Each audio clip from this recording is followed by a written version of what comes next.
Hello, everybody. Ryan, how are you doing? Trying to stay cool in this hot Tennessee summer. Well, it's Trying probably to hotter avoid- than where it's at here in North Dakota.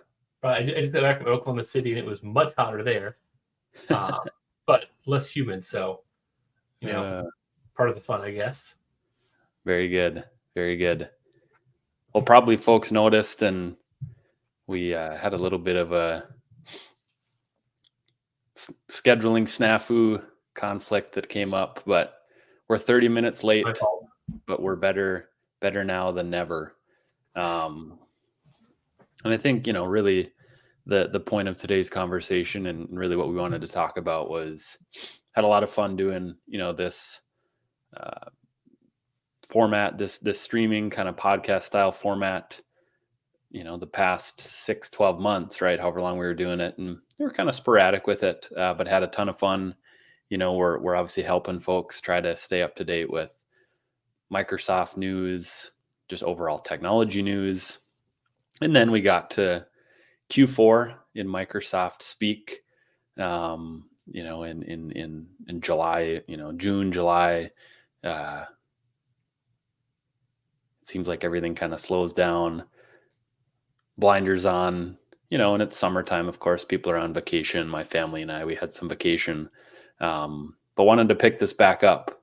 So here we are, in July. It's the new Microsoft fiscal year. There's going to be a ton of new, exciting technology that's coming out. Obviously the talk is, of course, Copilot, generative AI, just how this is really a, technology that's going to just continue to build on itself, right? And it's going to be fun in the next 12, 18, 24, 36 months of really, what we can do. So I wanted to just, kick this off, kind of the FY25 kickoff, let obviously folks know, hey, we're still here. We want to continue to do this. I know there's a couple of topics and things that you and I were discussing that we'll probably end up, visiting about here in the next sessions as we go. But that's kind of what I'm thinking. I know that was a monologue, but what's on your mind, Ryan? What's top of mind for you? Yeah, it's having only been in the company a couple of years now, the fiscal year change still feels wild to me. But the nice thing is, it also means a lot of new stuff gets announced.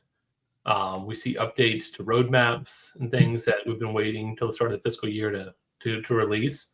So I'm excited to get to talk about what's coming up next, right? What we've got going on. And you mentioned, some things we want to dig into. I think that's going to be a lot of good stuff coming up that we can start talking about. And I'm really excited to talk about that from both the internal Microsoft side and then how we see that impacting people outside of Microsoft, right? How people making use of it, what's happening that that we need to be aware of, that people should keep an eye out for. Because there's a lot of that, right? There are changes coming out. New version of Outlook is now GA, and you're going to start seeing it show up for people, but you can still use the old one, the classic Outlook, until 2029. So we're not forcing that change, which is good because that's the first question I got from everyone. What happens to the classic version? Still there. Still what I use. But maybe try the new one. See what happens. Right? There's going to be a lot of that happening on a pretty grand scale. So we're excited to dive in and chat about all that stuff. Definitely. And I think that, like you mentioned, obviously there's, from my perspective, right, of being internal Microsoft for my whole career, I see, hey, this is what, we bring to market. This is what we say it does. This is, kind of the expected outcome, how we think it can be valuable to people.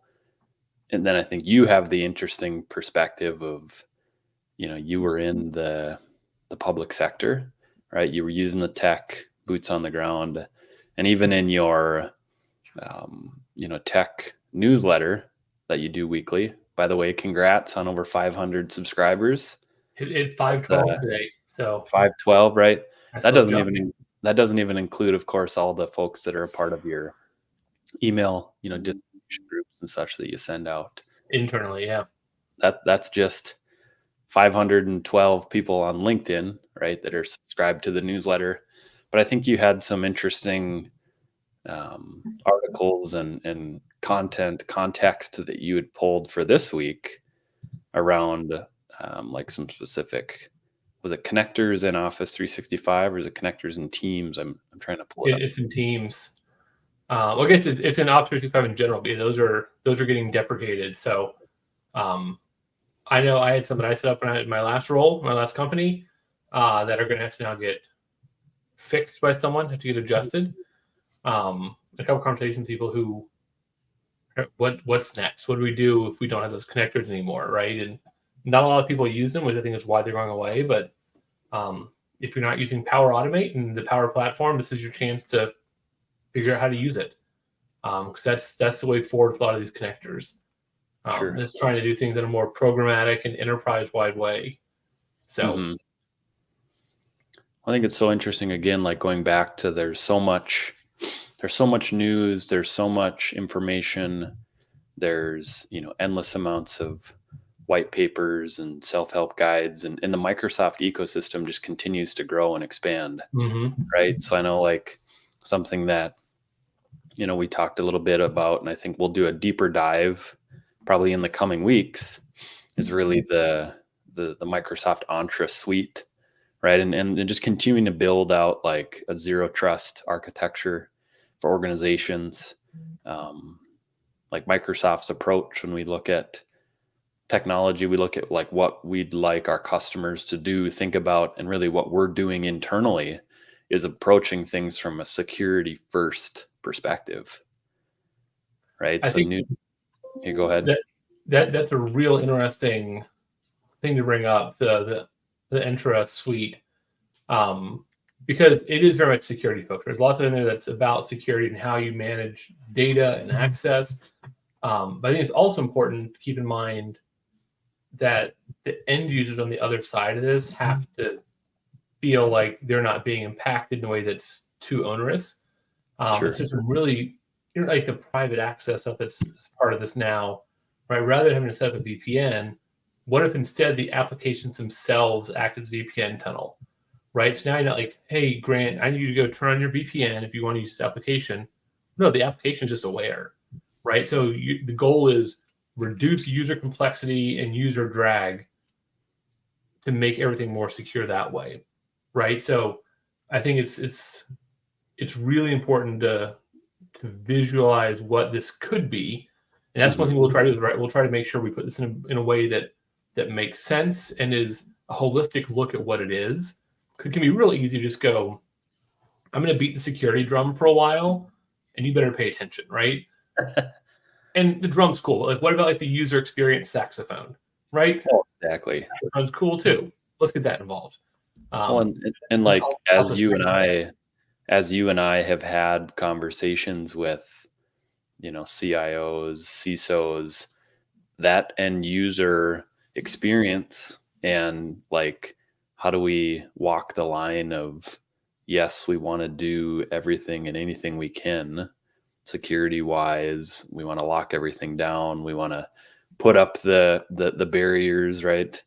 But from an end user perspective, what type of change management's involved? Like, how do we get buy-in? How do we get folks to be able to actually do their job and things like that? So yeah, I mean, it's a very interesting conversation to have, and it all comes down to like ROI, risk reward, what things are like a gotta have, what are a nice to have, things like that. And how much political capital do you have to spend as the IT administrator to implement it? Right? You don't want to burn all the goodwill turning on one single thing. Right. If instead you can do it correctly and in the right way, and then make everyone's day a little brighter. Exactly. Well, and then the Microsoft value prop, right? The platform approach. We just keep bringing things under the Microsoft umbrella. Oh, I love it. I'm trying to think if there was any other. So yes, I think definitely, EntreSuite, something that we're gonna really unpack in the coming weeks. Obviously, there's going to just be a continued focus and discussion around Microsoft Copilots and generative AI. I know our friends in the government space, GCC, are still patiently waiting Soon. for that. Fingers crossed, right? That Yeah. will be soon available to them. Anything else though that's jumped out at you in the last month or so as we've kind of been in the heads down period? Yeah, I feel like I've seen a lot of really interesting stories, and we're getting back into the generative AI or Copilot stuff here, but a lot of really interesting stories from organizations and how they're starting to use it. I had this conversation with a customer I was on site with recently, and I was saying they asked about Copilot, and someone said, I don't know how you guys are trying to sell this. I don't know. I don't understand like how you frame this, and not in a bad way, but like, right? You and I have talked about this as well. Is if I come in and I say, Grant, Copilot does X, Y, and Z. Well, I'm sort of limiting in your mind what this does now. And it's been really cool to see how people are using some of these these generative AI products and suites, like the Khan Academy, the stuff they're doing now with education. Now, there's a telecom company in Korea that's doing some really interesting stuff with generative AI, both internally and externally. In terms of healthcare, we're seeing so much more in how people are using it. There's a company that is now working with public safety, so police officers, and it'll write the narrative for them. So the narrative that police officers normally do, after any sort of incident or transaction with the public, they'll write a narrative that sort of lays out, here's what happened. Well, this AI will take radio chatter, like the audio from the radios they've got going on. It can plug into video to grab audio and all the written reports, and it'll put together a narrative for you from that. And certainly, like, that could save 30 or 40 minutes every time it has to do that. That's significant, right? So whether it's going to be a couple minutes for an email or, a doctor to see a patient, letting the generative AI piece together information and then they review it. Great. Right now you've got hopefully correcting spelling errors, better grammar, right? You're making stuff more readable. And you're adding some sort of like consistency to the process. So I'm really excited to start looking at some of these examples we're seeing of how people are using it. And, it'd be great if we can get people involved and start talking, have them on for interviews or talk about how they're using it. Because I do feel like this is like the world's craziest Swiss Army knife that we've put out there. And it's going to be really interesting to see what people are trying to do with it. Right? I didn't know that. I didn't know you can remove a fish hook with that. Cool. Let's talk about that function.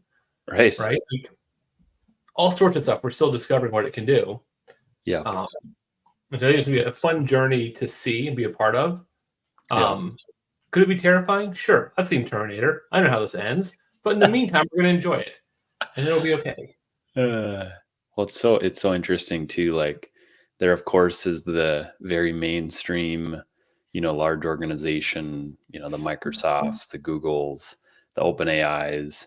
But then there's so many, I kind of call it underground, right? I mean, there's so much small scale stuff that's going on where it's going to be that company with 2 to 3 employees that all of a sudden builds something on top of, the models that are out there that really have the potential to change,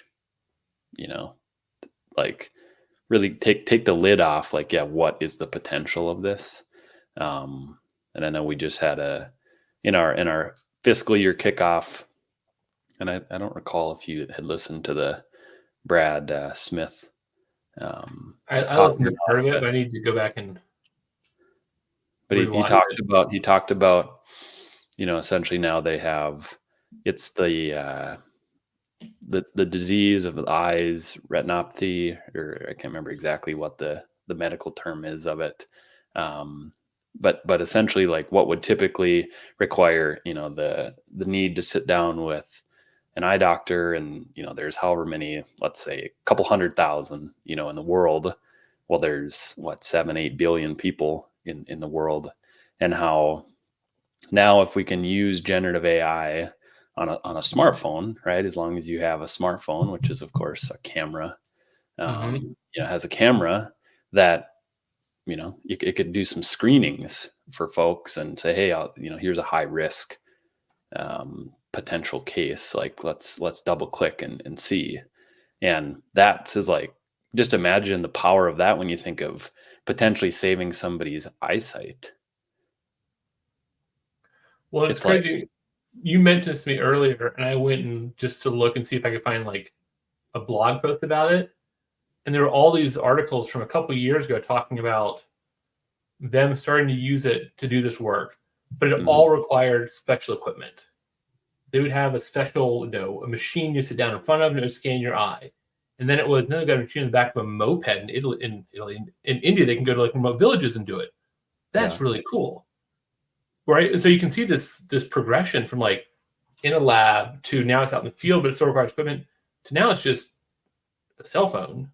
Right. So it's detecting how light reflects back off, the rods and cones from the back of your eye, back through your iris and pupil. Oh, yep, there's some degeneration there. What a crazy, and right, like this is, we're getting closer and closer to the Star Trek tricorder, I feel like. Soon we'll be able to do, how much better is this going to get? But again, it's all, and granted, this is, we're talking now like very sort of not pie in the sky, but this is, pretty lofty stuff, which I think is fun to talk about. It's important to not get so bogged down in the small things that are happening. Occasionally put your head up and kind of see the big picture. Right.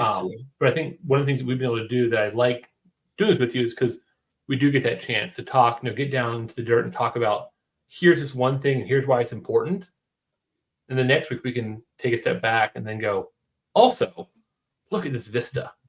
Right? Look what we could be doing. Look what we're doing now that's so important and impressive. Right. That it's not going to help a local city secure their environment that someone can like scan their eyes. Right. But it's part of the saying, like, we're all part of this world together, and let's talk about the wins wherever they're at. So. Love it. I think one other thing that I just wanted to mention on that, same kind of thought track of there's going to be a ton of new information coming out. There's already, I'm starting to see, new webinar educational series coming out. I know that my team specifically has a couple set up for August, so I'm going to be posting about those. Of course, anybody's welcome to join the webinar formats. There's going to be a ton of internal, Microsoft-led programming, but then there's also a plethora of partner-led, right? So I just posted today about one that's, talking about Sentinel, and then I had seen another one not too long ago about securing your data, to prepare for Copilot. So I think like the biggest thing, if I'm out there thinking, man, where do I start? Where do I go? It's this vast ocean of information. Like, how do I digest it? How do I get up to speed? A couple things are attend the webinars, attend the trainings. We've got the content put together that we believe is most important and most beneficial for, people to consume and get up to speed on. And then, obviously just stay connected with, the social platforms. Obviously your newsletter you're sending out, Ryan, I'm trying to send out information so that people have access to it. It's top of their feeds, top of the inbox. It's something that we're doing kind of on a daily basis, and it's difficult for us to keep up with. But this is obviously, part of our job. So just wanted to add that in. Any closing thoughts? I know we're about 20 minutes, but like I mentioned, we obviously kicked off a little bit late, and I think if there's anybody joining live, obviously that's great, but we've seen a ton of value in just the amount of views that we get from the recordings. So even if it doesn't work out, of course, for people to join live, that's no big deal. The recordings are on LinkedIn, they're on YouTube. It's on so the internet, ready for view them whenever you like. Yep. Yeah, no, I'm excited to get back into these. I think they're really interesting and fun. To have these conversations and to talk about these things. A lot of good engagement for people that ask questions and follow up with us about things we've talked about. So, we'll share what we can, have these conversations, and hopefully you learned something, right? And if you didn't, then maybe you had a laugh, or got to take a little break from your day, which is also okay. That's good. That's right. All right, Ryan, appreciate it. Thanks everybody for joining, for watching, and look for more to come soon. Yep. Have a good rest of your day. See ya.